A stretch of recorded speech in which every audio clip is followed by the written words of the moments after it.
जय श्री राम। मेरे इस चैनल पे आपका स्वागत है। यह है श्रीमद् भागवत गीता का पहला अध्याय एंड पहला श्लोक। श्लोक के बारे में बताने से पहले मैं आपको श्रीमद् भागवत गीता के बारे में थोड़ा बता दूं। लगभग सभी लोगों को पता होगा श्रीमद् भागवत गीता क्या है, लेकिन जिनको मालूम नहीं उनके लिए बता दूं कि श्रीमद् भागवत गीता हमारे जीवन का सार है, जो कि श्री कृष्ण जी ने अर्जुन को रणभूमि में इस गीता का ज्ञान दिया था।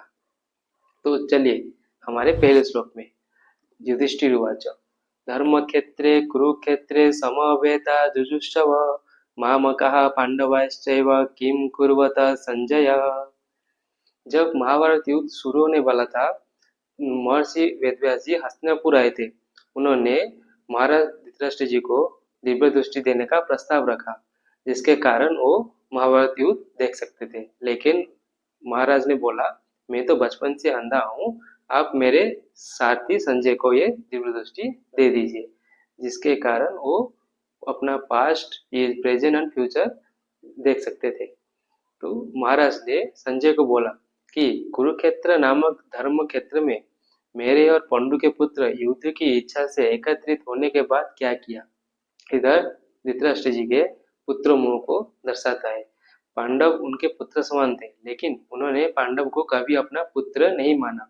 इसीलिए इसी श्लोक में मामकः पांडवाश्चैव वर्ड का यूज किया गया है, मतलब मेरे और पांडु के पुत्र।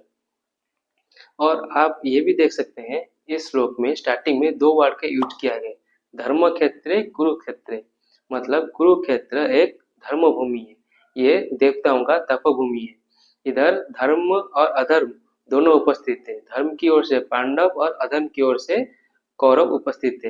ये बात धृतराष्ट्र जी को मालूम था कि धर्म क्षेत्र में धर्म की ओर से लड़ रहे पांडव का उनका जीतने की संभावना सबसे अधिक था।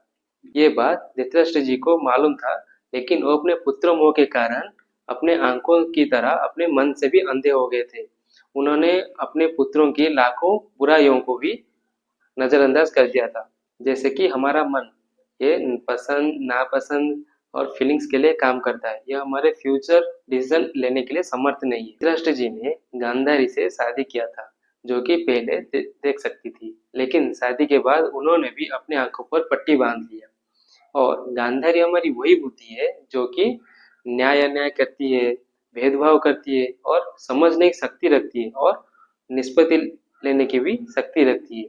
लेकिन अपने मन के मोह के कारण अगर बुद्धि भी अंधी हो जाती है तो वो हमारी स्पष्टता खो देती है। उनके 100 पुत्र थे और सभी लोग दुष्ट थे, और इसी मन के कारण हमें वो विनाश के पथ पर ले जाता है। वैसे ही हम अपने मन को अपनी बस में करना चाहिए। कभी भी मन को बुद्धि के ऊपर हावी नहीं होना चाहिए।